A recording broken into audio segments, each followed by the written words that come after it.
Moga-moga Habib Rizik panjang umur, sehat walafiat. Kau ditawani 2 triliun kok kan mandek berjuang, ditolak percis gemen Kanjeng Nabi wes Muhammad kono ora usah dakwah, pan duit ke, pan wadon ke, pan jabatan ke, ditolak nih Kanjeng Nabi. Jelas apa mboten? Assalamualaikum warahmatullahi wabarakatuh. Teman-teman, kita bertemu kembali di channel Cahaya Hidayah. Nah teman-teman, jadi di video kali ini saya akan membahas yaitu mengenai kiai yang mendukung yaitu Bapak Rizik Syihab dan FPI. Jadi kalau saya perhatikan ya, seorang kiai yang mendukung Bapak Rizik Syihab itu malah seperti ya perilakunya seperti Bapak Rizik Syihab, teman-teman. Kalau bicara itu ya seperti petenteng-petenteng, bicaranya itu nggak ada rem, aneh, jadi lebih identik kayak keras gitu. Dan ketika menyampaikan itu pasti provokasi. Misal yaitu seperti PWILS ini adalah PKI lah. Nah seperti itu teman-teman. Jadi saya aneh juga ya, kenapa ya seperti Bapak Rizik Syihab ini ya tetap saja masih ada yang membela. Padahal kita bisa melihat ya jejak digitalnya. Ya apalagi ini dalam masalah nasabnya saja ya teman-teman. Provokasinya apalagi, ceramahnya apalagi, yaitu sering mengadu domba. Dan banyak lagi teman-teman, ya sering saya ulang, asa golo asa ini, apalagi yang mengatakan bahwasanya ini ormas monyet kepada ormas monyet, jenderal monyet yang didukung, itu ya teman-teman, saya mengucapkan seperti ini semestinya nggak enak teman-teman.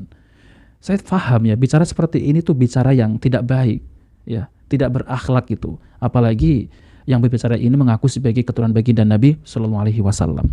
Nah teman-teman, coba mari kita simak yaitu kiai yang membela Bapak Rizik Syihab ini.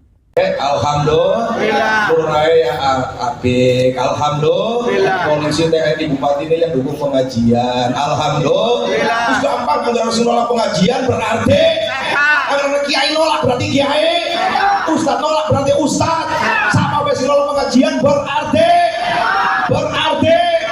setan. Itu kan ya, jadi kok malah mirip mirip Bapak Rizik Syihab, laskar setan. Jadi aneh teman-teman ya, nggak pengikutnya ya sama gitu. Jadi saya malah teringat itu ada seorang kiai dari Buntet itu teman-teman, yang mengatakan ceramah isinya mengatakan gerombolan monyet didukung oleh jenderal monyet. Kiai tersebut mengatakan bahwasanya saya pastikan orang yang seperti itu adalah bukan orang soleh gitu teman-teman. Apalagi pengikutnya gitu. Nah ini sebagai contoh ya teman-teman ya. Jelas apa betul? Terus juga lewatan ya. Jelas gitu ya. Makanya kalau nyawon dong, moga-moga Habib Rizik panjang umur, sehat walafiat. Kau ditawani 2 triliun kok kan mandek berjuang, ditolak percis gemen Kanjeng Nabi wes Muhammad kono ora usah dakwah, pan duit ke, pan wadon ke, pan jabatan ke, ditolak nih Kanjeng Nabi. Jelas apa mboten? Jelas apa mboten? Karena nolak ya resikonya mau sampai hijau. Allahu Akbar ya teman-teman ya. Semestinya di Indonesia ini sudah aman ya, nggak butuh lah ya Habib-Habiban ya. Apalagi seperti Bapak Rizik Syihab ini. Saya yakin nih Indonesia tanpa Bapak Rizik Syihab itu aman. Karena saya melihat dari dulu itu ribut saja. Dan bahkan Gus Dur itu pernah berkaul ya teman-teman, pernah berkata, kalau ingin Indonesia ini aman, tangkap Rizik Syihab, adili, jebloskan ke penjara. Nah seperti itu teman-teman. Itu adalah perkataan dari yaitu Gus Dur teman-teman. Saya heran juga ini kiai kok ya membela mati-matian Bapak Rizik Syihab. PWILS itu bukan bermaksud yaitu membubarkan isi pengajiannya teman-teman ya. Yang disampaikan kalau qala wa qala Rasul ya tidak dibubarkan. Tapi kalau yang disampaikan itu provokasi ya, mengadu domba, mengajak umat untuk membenci pemerintah. Nah, itu yang jadi permasalahannya ya. Ya seperti itu harus digagalkan. Mana ada asa golo, asa celurit. Nah, itu yang aku keturunan Nabi teman-teman. Jadi saya nggak habis pikir gitu ya. Jadi umat ini diadu domba, kok masih saja ada orang yang membela. Apalagi katanya yaitu Bapak Rizik itu ditawari 2 triliun gitu ya. Ada kasus itu saja kabur teman-teman yang 4 tahun di Arab sana, nggak pulang-pulang ya. Nggak habis pikir gitu teman-teman. Kalau kita ingin mengenal sebuah organisasi, kenal ADART-nya. Kenali ADART-nya, baca ADART-nya, kemudian konun asasinya. Konun asasi daripada PWILS itu bisa kita baca di media sosial, dari web-web yang ada di internet. Bagaimana, siapa saja pengurusnya? Pengurusnya adalah ketuanya Kiai Abbas Biliyaksi, seorang kiai dari Buntet yang kita mengenal perjuangan Pondok Pesantren Buntet sejak masa yang sangat lama. Ratusan tahun Pondok Pesantren itu berdiri, telah melahirkan para ulama-ulama besar, telah melahirkan pahlawan bangsa. Mbah Abbas Buntet, kemudian orang-orang yang berkiprah di PWILS juga di setiap tingkatan kita bisa lihat para ulama-ulama yang berjubel masuk di PWILS dari kampung-kampung, dari daerah-daerah, bahkan dari luar Pulau Jawa, dari Sumatera, Kalimantan, Sulawesi akan mendirikan PWILS. Kebanyakan mereka adalah para kiai-kiai dan ulama-ulama yang berbasis latar belakang Nahdlatul Ulama. Dan ini saya kira menjadi sebuah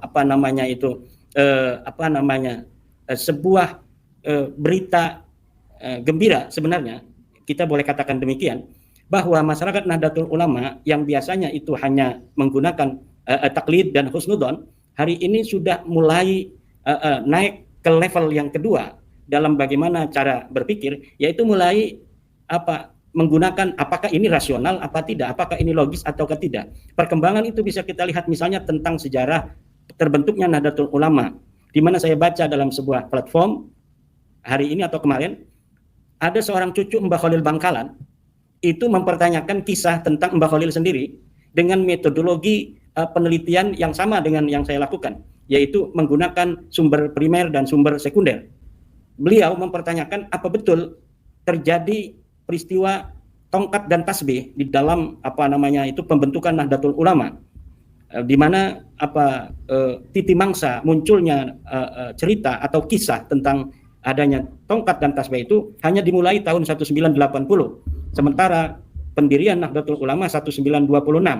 Itu ada rentang waktu berpuluh-puluh tahun sampai datangnya berita adanya cerita tongkat dan tasbih. Itu yang mempertanyakan sendiri adalah cucu dari Mbah Khalil Bangkalan.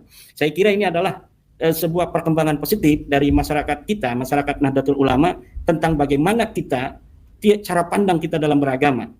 Bagaimana ilmu pengetahuan di masa abad ketiga Hijriah terjadi perdebatan yang begitu sengit antara Al-Jubai, antara Abu Hasan Al-Asy'ari, kemudian melahirkan pemikir-pemikir besar di masa itu.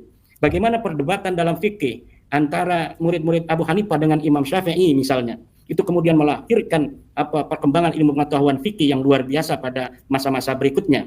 Kemudian perdebatan antara Imam Al-Ghazali misalnya dengan Ibnu Rushd, itu juga melahirkan sebuah diskursus yang sangat positif dalam perkembangan ilmu pengetahuan. Dan hari ini di Indonesia terjadinya diskursus tentang polemik nasab ini membawa sebuah perkembangan cara berpikir santri terutama dalam bagaimana memandang cara mereka beragama yang selama ini hanya menerima taken for granted dari sebuah kesimpulan ulama masa lalu, sehingga ada dari sebagian mereka yang begitu mengkultuskan ucapan ulama tanpa melihat dalilnya, tapi hari ini mulai berubah.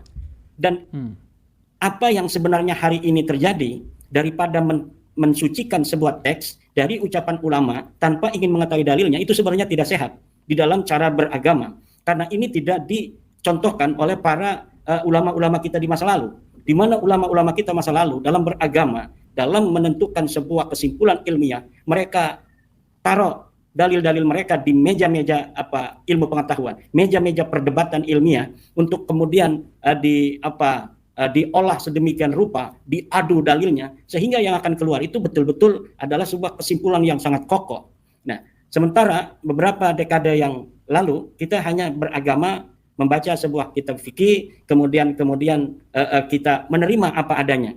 Bahkan dalam metode Bahsul Masail, kalau sudah ditemukan dalam kitab Mu'tabarah sebuah ucapan ulama tanpa kita mengetahui dalilnya, maka itu sudah dianggap cukup.